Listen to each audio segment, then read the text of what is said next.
Éliminé des 12 coups de midi après 153 participations, Stéphane était présent sur le plateau de Touche pas à mon poste, ce lundi 23 janvier, pour évoquer son incroyable parcours.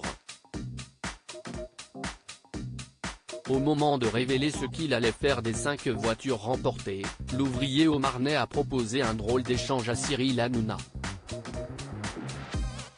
La cicatrice est toujours très fraîche, la blessure encore vive. Des mois après l'enregistrement de l'émission qui a entériné la fin de son parcours, Stéphane reste inconsolable. L'ouvrier de Haute-Marne ne se remet pas de cette élimination, qu'il attribue à un moment coupable de relâchement. Même la perspective de pouvoir changer de vie avec 568 343 € de gains et de cadeaux ne suffit pas à l'aider pour tourner la page, d'autant que le fondeur dans les hauts fourneaux a l'intention de reprendre le chemin du travail. Je veux mettre un maximum d'argent de côté pour assurer l'avenir de mes enfants. Ils en auront besoin. Le contexte actuel est difficile et le futur est plus qu'incertain. Ils se serviront mieux que moi de cet argent.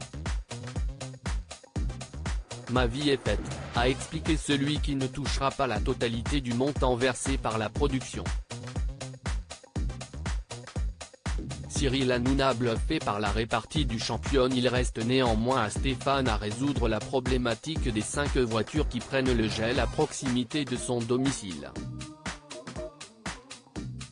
Un élément de réponse a été apporté dans Touche pas à mon poste, où le 5e plus grand champion des 12 coups de midi était convié, ce lundi 23 janvier. Il y en a une que j'ai déjà donnée à mon fils parce qu'il est en train de passer son permis.